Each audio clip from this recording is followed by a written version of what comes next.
My name is Victoria Elizabeth Williams, and I'm going to start by telling you guys about my not awesome pretest scores. My first pretest score on my own cultural awareness was a 127, which is kind of surprising because you'd think I would be super aware of my own culture. My second score for my cultural awareness of other cultures was a 205, placing me in the not very likely category. This was really disappointing to see, but I was happy that I got it up by the end of the semester.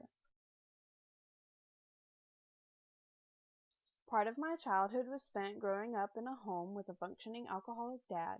When my dad left, my mom remained single for a few years and then remarried into the military. Growing up in a military household and on military bases was sort of a culture shock. While not necessarily a cult, the military community is definitely tight-knit and very strict about how they do things.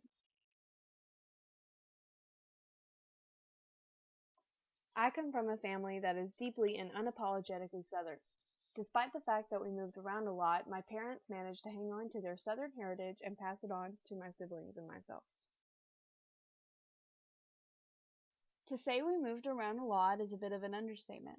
We lived in several different states, but managed to hang on to our Southern ties such as our food, our manners, and our accents. While I have slightly drifted from the strict teachings of my Southern Baptist upbringing, I continue to hold tight to my Christian faith. Being a white straight woman, I have the upper hand in many situations.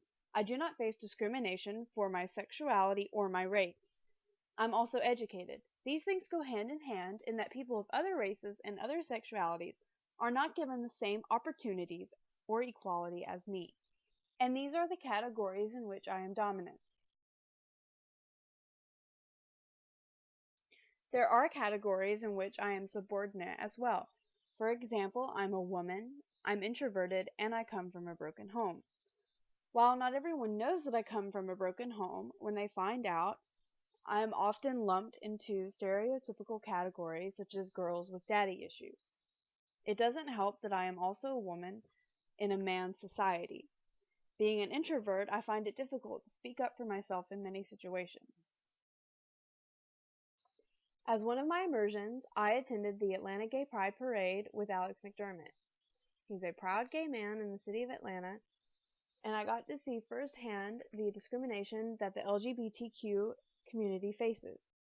While I expected to see some resistance, I was quite surprised at the amount of discrimination that the LGBTQ community faced on a day that was theirs.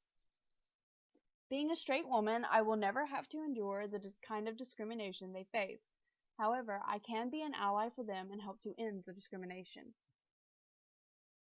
For my next immersion, I chose to interview a Vietnam War veteran.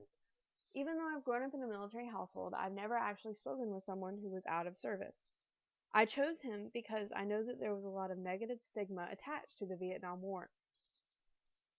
The man I interviewed told me that there was so much negative attitude towards the war, he almost felt ashamed when he was drafted, even though it was not his choice to go to war. However, when he returned home, he felt proud to have served alongside such brave men and defended his country.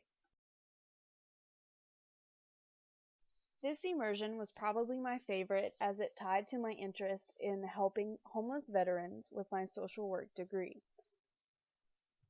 The veteran I spoke with stated that he knew several injured soldiers who came home and were told that they were unemployable. I sat down and had dinner with a Jewish family. David, the husband and father of the house, has been Jewish his entire life. Catherine, his wife, only converted when they got married 10 years ago. One of the most interesting parts of this interview was when I asked David if he had ever felt discriminated against for being Jewish.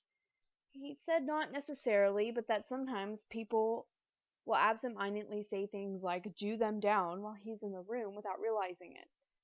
While this doesn't make him angry, he says you can tell a lot about a person by the type of ignorance they display. Despite having grown up Protestant her entire life, Catherine said she had no problem converting to Judaism. She likes the accountability that comes with it. However, she does miss Christmas trees and ham. One part of this interview that really hit me and made me think was when I talked to their daughter. I asked her what she loved about being Jewish, and she told me that being Jewish is the best, except when it comes to Hanukkah. Even though Hanukkah is great and is 8 days long, which means 8 days worth of presents, you don't get to see anything on TV about Hanukkah. She can't turn on Disney Channel and watch the Hanukkah holiday special because they don't have one. Catherine echoed this fact by stating that Hanukkah is not hallmarked. This is Tamron Vanderhorn. She and her family immigrated here from South Africa 10 years ago. They came for the abundant opportunity that America was supposed to offer.